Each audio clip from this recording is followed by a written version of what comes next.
Hello and welcome to the journal. Today we are standing atop a mountain that didn't exist until one man decided it should. This is the Herodium, a desert fortress, a lavish palace, and what many believe to be the final resting place of one of the most powerful and most controversial kings in Jewish history, Herod the Great. Built in the Judean hills, the Herodium is a testament to Herod's ambition, brilliance, and obsession with legacy. This is the story of King Herod.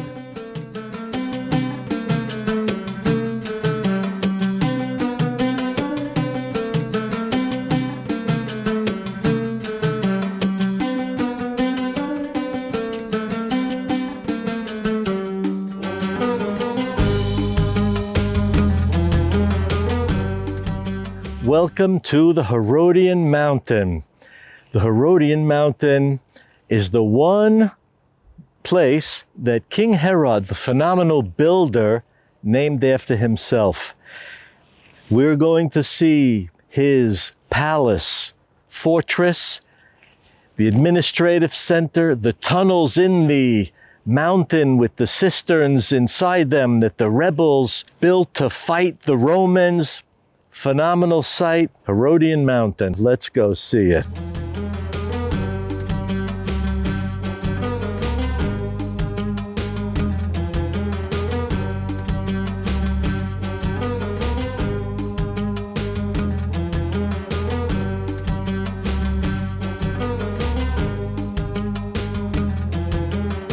King Herod was despised for good reason. He had his wife Miriam of Hasmonean descent to lend him legitimacy to the throne.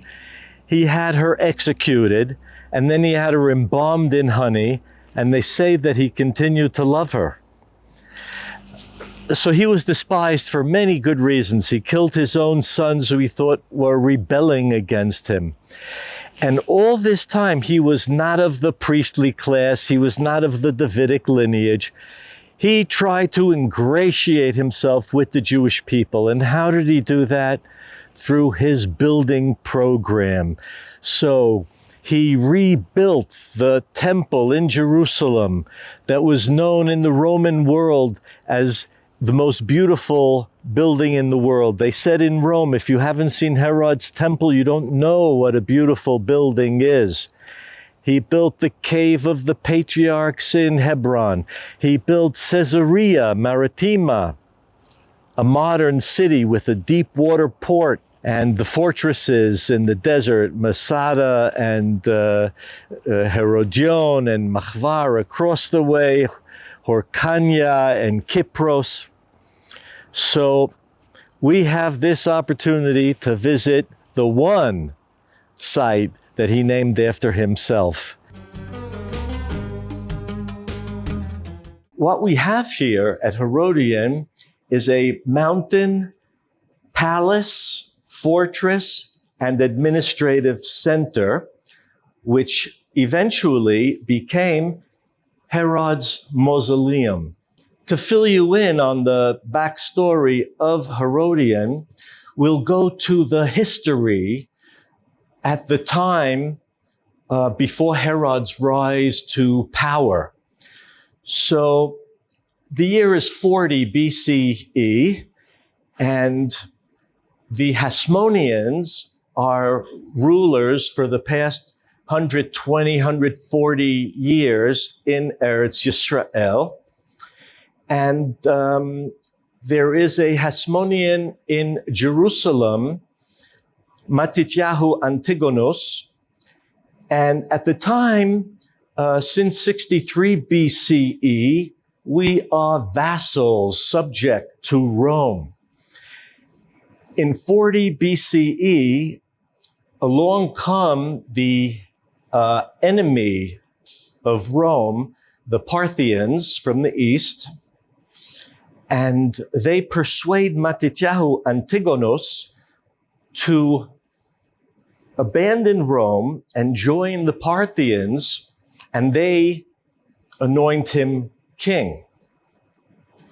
So he went along with that, but Herod, who was governor in Galilee, his brother was governor in Jerusalem, they were more loyal to Rome because they had a long family history with Rome. And Herod escaped from Matityahu Antigonus, and as he was fleeing with his family and entourage into the desert, two things happened. His mother chariot turned over and she was almost killed. And in this vicinity right here at the area of what later Herod built as Herodium, there was a battle with Matityahu Antigonus' forces that Herod and his people succeeded in overcoming and escaping, and they went to the primitive fortress of Masada Mountain that was a Hasmonean fortress at the time. Herod left his family and entourage on the primitive Masada Mountain. He went looking for help with the Nabatean king Aretas, but he was already aligned with the Parthians. He crossed the Sinai Peninsula into Egypt and took a ship to Rome.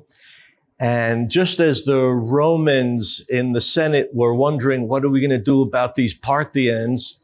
In walks Herod, and they say, wow, you fought off the Parthians and you're loyal to Rome.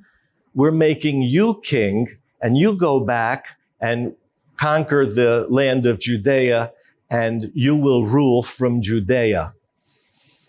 And it took 3 years, and by the year 37, Herod comes from the north to the south, frees his family from Masada, and they tell him how they almost died of thirst and were going to have to abandon Masada.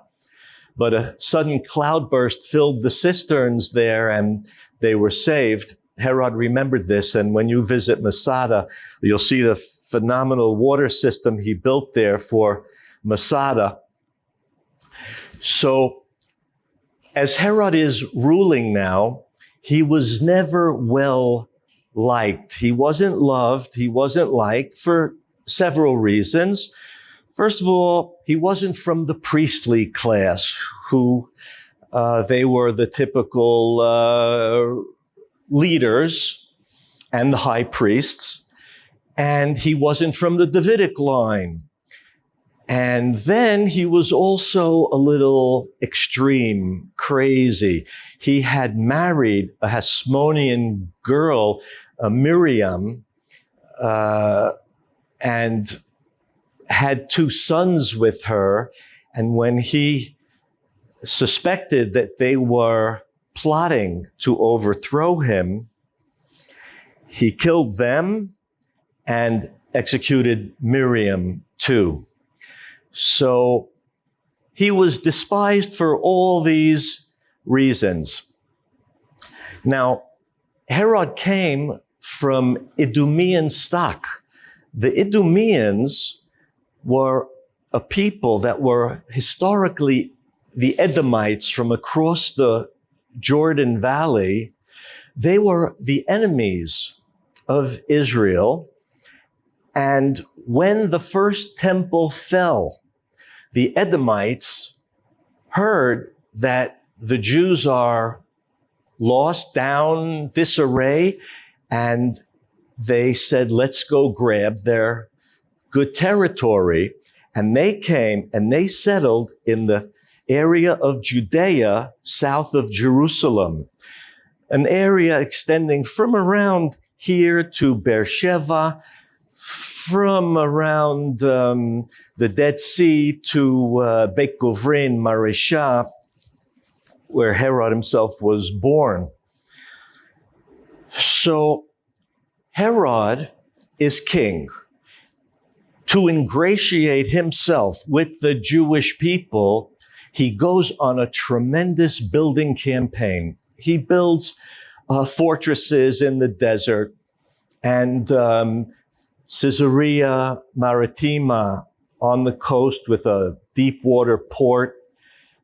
Jerusalem, the temple, he does a major renovation of the temple. And over here, we're very close to Jerusalem here. Herod builds a fortress, palace, and administrative center. Now, most of the Jewish kings ruled from Jerusalem and had their administrative center in Jerusalem and lived in Jerusalem. Herod was paranoid, or to paraphrase Woody Allen, you're not paranoid if they're really after you. And Herod felt more at ease in this vicinity here. He's in Idumea with his own people. And so he had stocked this hill area with people that he was comfortable with. They were his administrators, his loyal friends and family. So let's take a look at the mountain for a second, and I'll tell you what we're seeing. I just want to note that the mountain was developed in two stages. Originally, it was simply the fortress, palace, and administrative center. After a certain visit by Marcus Agrippa in the year 15 BCE, Herod decided that he also wants to be buried here. And when he decided to be buried here, they did a major renovation of the mountain to give it the appearance of a smooth, volcano-looking mountain with only the tomb mausoleum of Herod sticking out of this mantle, the skin that covered the mountain in this conical shape.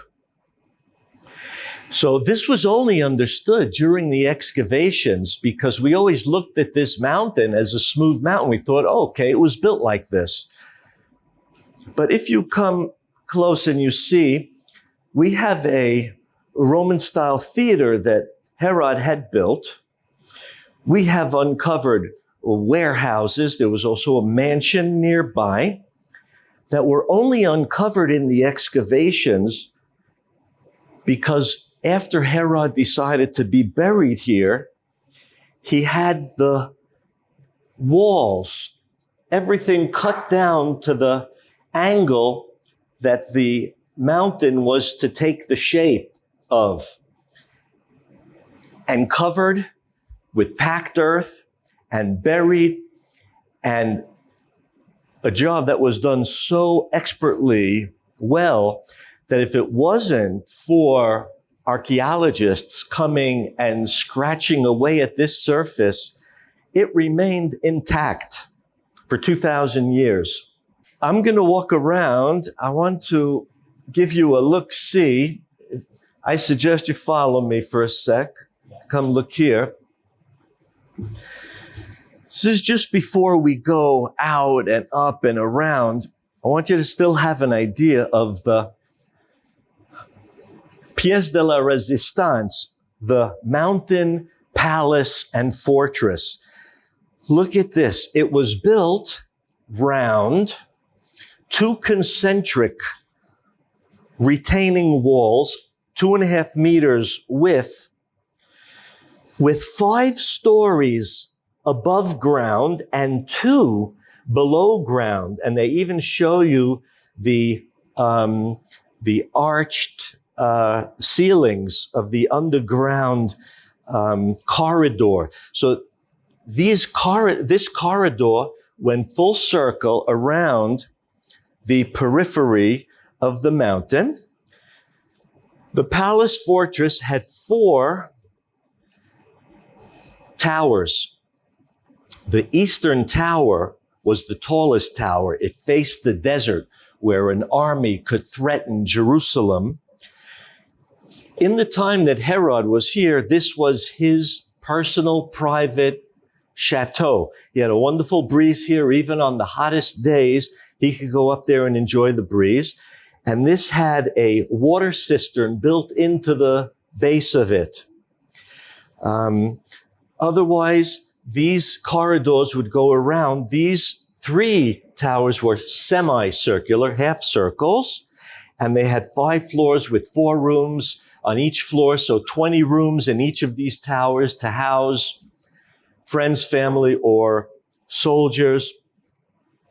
And inside, we're going to be going up to the top, and we will see this garden surrounded by columns called a peristyle. And these various rooms here, you see them covered. We're going to see the triclinium of Herod became the synagogue of the rebels over here, and a hot bath, the Roman classic hot bath over here. Just a quick look at the administrative center down below. The administrative center down below is not open now for visiting. But down below, there was something fantastic, which we'll see from up above. This rectangle with this gazebo in the middle is a pool. And this pool got fed by water from an aqueduct that came from southern Bethlehem by Artas, a village on the southern end of Bethlehem. And that's just in case there was not enough rainfall to fill the cisterns up above. They could bring water from the pool to the cisterns up above. There was another hot bath down below, and all the administrative center. So I think with that, we can start. Before we go up the mountain, I want to introduce you to Professor Ehud Netzer, rest in peace, who spent 35 years excavating the Herodian mountain, searching for the tomb of Herod the Great. And ironically, 2007, he finds it. And in 2010, they're filming him and they want to show his story, and he's leaning on a banister and it collapses under him and he falls and hits his head, and he's laid up in the hospital for 3 days and then passes away. So Professor Ehud Netzer, who brought us the tomb of Herod, here's a enlargement of a ring that was found in the wet sifting project that took place after a lot of earth was taken from here. This ring is special because it belongs to Pontius Pilatus, Pontius Pilate. Our Christian friends will recognize his name from the trial of Jesus. Aside from the stone where Pontius Pilate dedicates a temple at Caesarea, this ring is the second physical piece of evidence showing his name, Pontius Pilatus.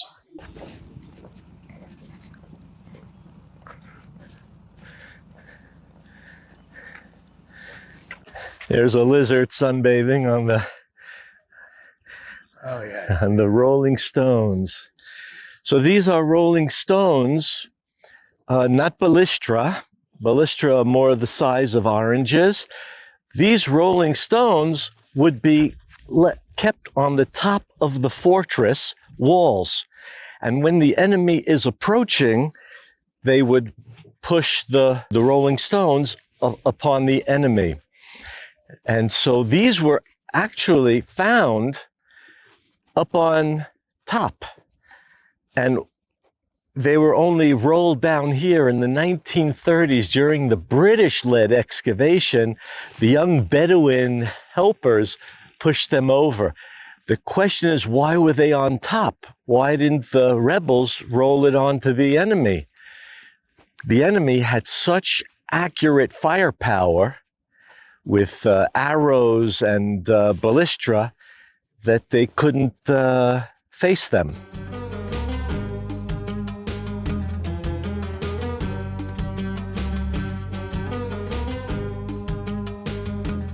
what we see here on the horizon, from the Mount of Olives, all of that settled area is Jerusalem, and the farthest left before the barren mountain is the southeasternmost neighborhood of Jerusalem, Har Choma.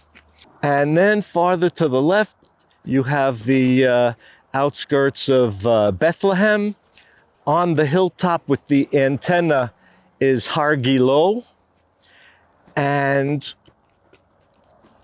to the left is the southern edge of Bethlehem.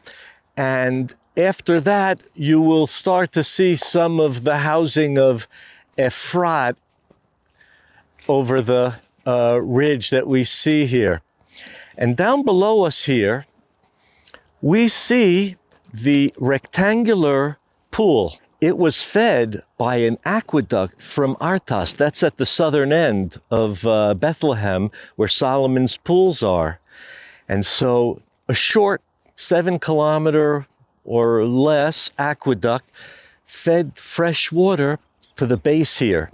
And that was a good backup, because if the cisterns on the mountain ran out of water from the rainfall of the winter, simple manpower and you can bring water and refill those cisterns. The rectangular pool with the columns around it, with a garden around it, and a juice bar in the middle.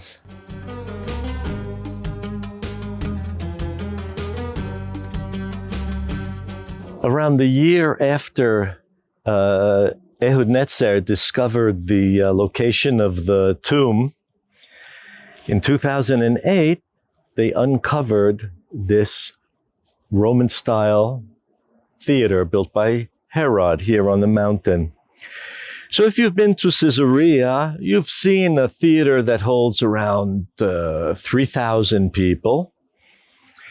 This was a very intimate theater, maybe 350 people, divided into upper and lower section divided into 3, upper section divided into 4.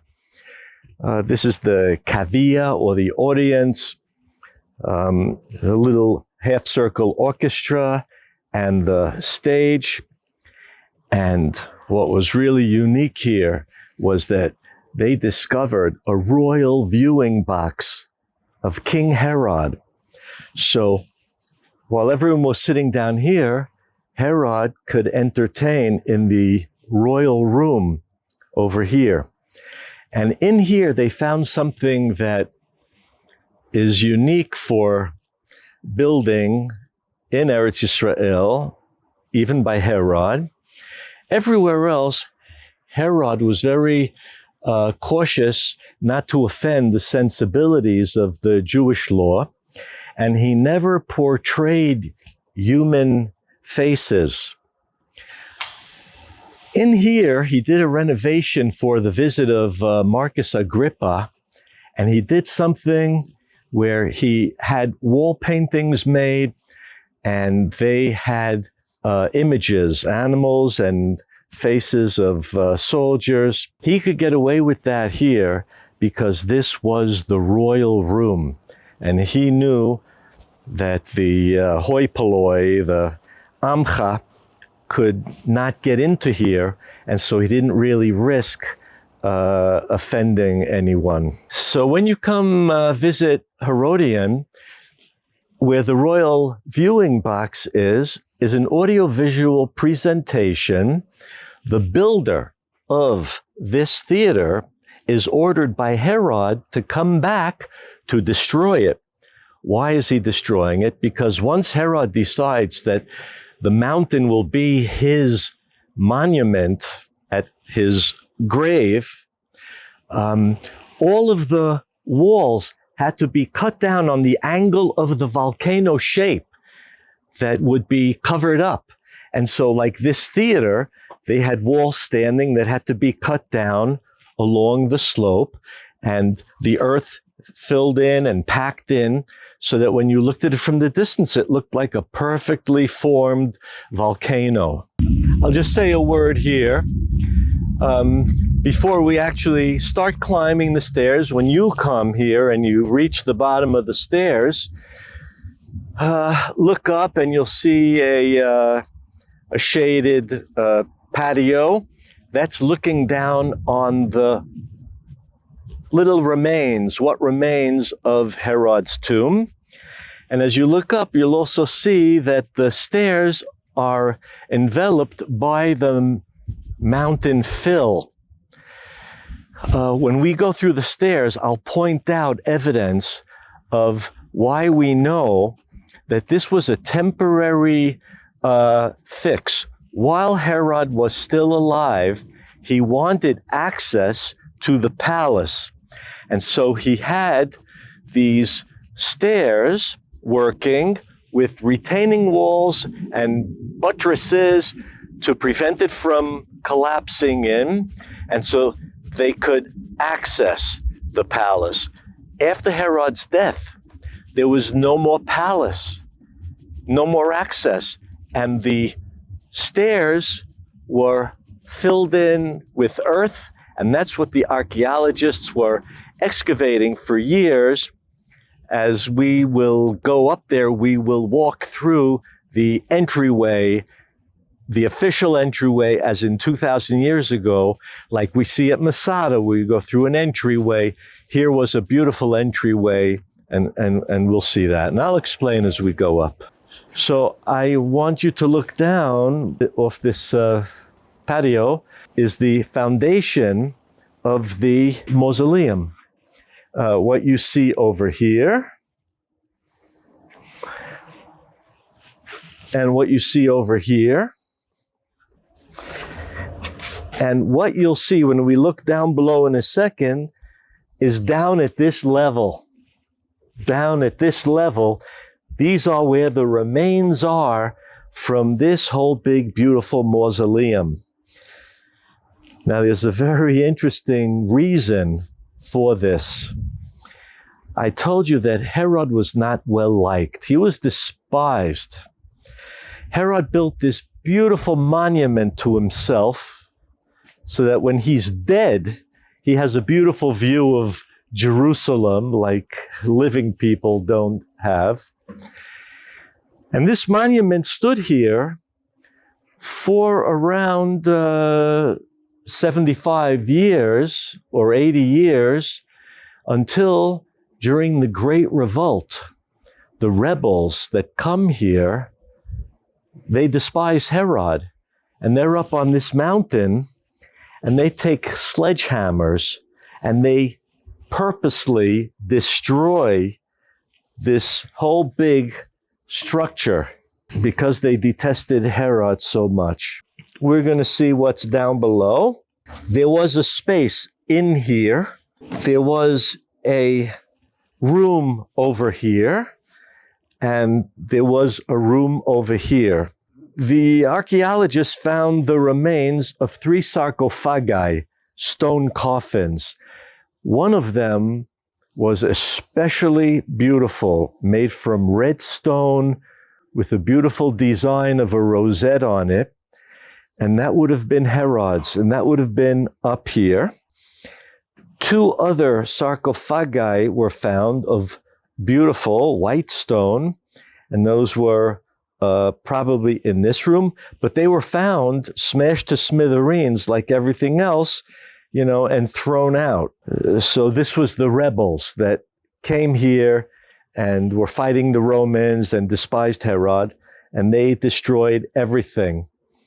And so from the rubble in the ruins, they found different artifacts that belonged to the mausoleum, and that we'll see them on the model.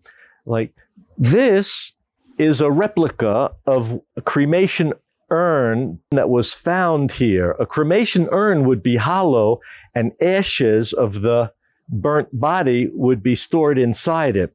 This was just a symbolic symbol of death. So it was solid stone, and it marks a funerary monument. And so these decorated the top and the tippity top. How was Herod buried in here? The sarcophagi, all of them, had to be placed here during construction because they wouldn't fit through this door. At his funeral, a temporary wooden bridge was built out to this level, and the body brought in and placed in the sarcophag. And then the wooden bridge would be dismantled, and all you would have is this facing the view of Jerusalem. So I suggest you look down below, and you see the footprint of what's left of Herod's tomb, 10 meters by 10 meters. The height would have reached 25 meters. Now, when you're looking at this, if you're familiar with the Kidron Valley Absalom's tomb, you'll notice that it's very similar. And so along comes the naysayers that want to slaughter the holy cows and say, this can't be Herod's tomb. It's too much like simple Absalom's tomb.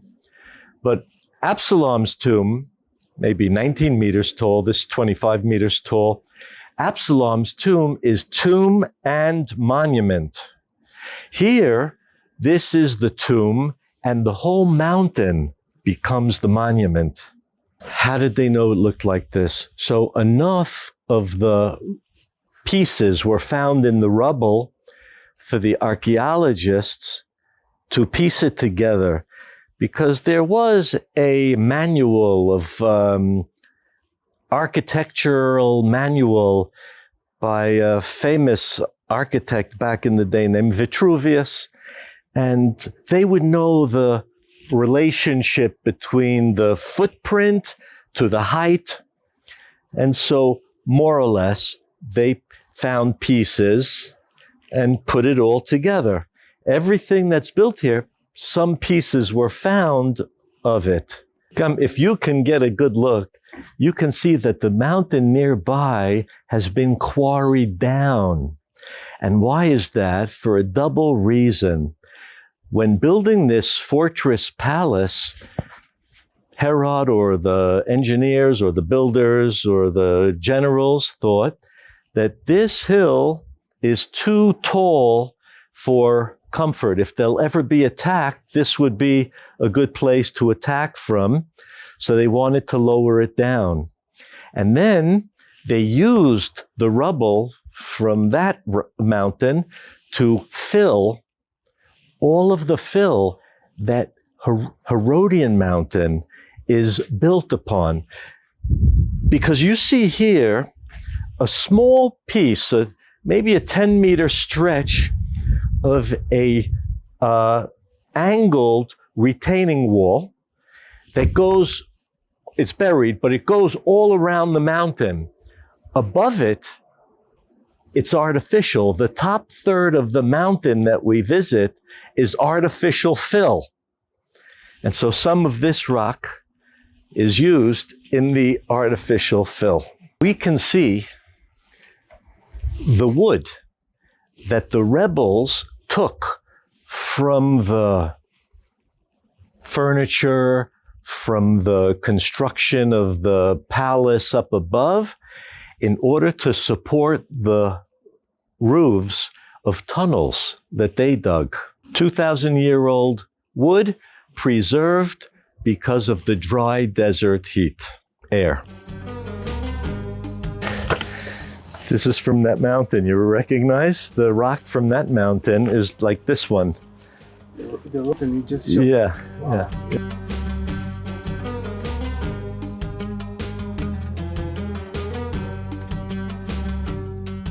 And here's a 2,000-year-old telephone pole.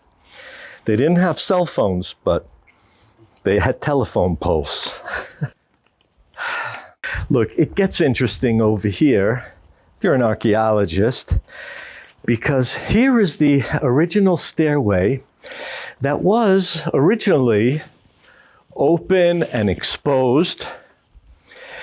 And in the stage of preparing for Herod's funeral monument, in preparing to close the palace, they still had access to the palace.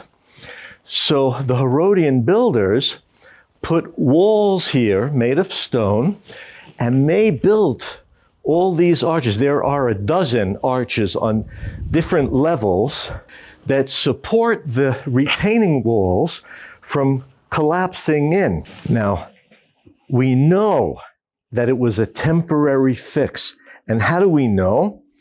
Because Herod always stuccoed raw, bare stone. And so stone like this would never be left exposed like this. It would be stuccoed. And here we see no evidence of it ever having been stuccoed. So we know that it was a temporary fix, something that was not ever going to be seen, really, ever. And another ingenious thing that they did engineering-wise was that rain falls up on top. In order to prevent the fill from washing away, they had a drainage canal, a drainage tunnel coming down, and here it continues to here. So that it was engineered to last. And it really did last. I mentioned to you before that if it wasn't for archaeologists scratching away at the skin of this artificial mountain, it would be perfectly preserved till today. And a funny thing is that when the archaeologists were digging here, they got worried that, oh, you know, we're taking away all this earth. We should put up some supports to keep these retaining walls from collapsing. But they discovered that the original buttresses were still doing the work. These were here. They remained. They were filled with earth, but they remained and they did the work. This is nothing compared to what the original builders left in place here. So we're going to walk up the stairs and come to the entrance to the palace.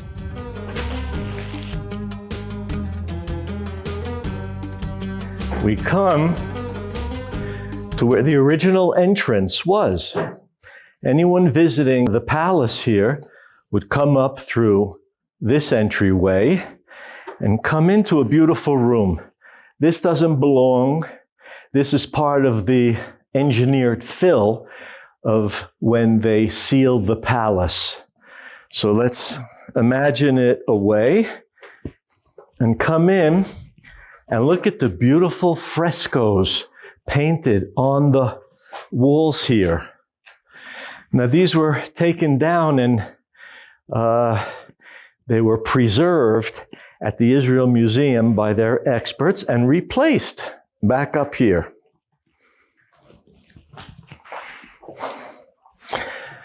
These are original.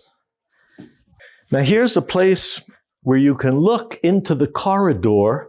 If you remember from the model at the entrance, there's a corridor that runs full circle around the Herodium. There were 5 levels above ground and 2 below ground where they found pitosim, which are jugs of 150 to 300 liters, and they found the residue of dehydrated red wine stuck against the inside walls of the pitosim. So he had a major wine cellar over here. And you know, this whole area was known for the grapes they grew here, the Hebron mountain and all the way down to Lachish, which is where Herod was born, Beit Guvrin. And one of these days, they will open it up for visiting. Yeah, all the corridor. This was closed for years and years. We would come up, groups would come up to Herodium, not through the stairs. And we would see this wall, wooden temporary wall here, and we could hear the archaeologists on the other side of it. And we were very curious, and to find it today and to see the beautiful frescoes from the entry hall of the original stairway up to the palace is really satisfying for us older tour guides. So we're going to step in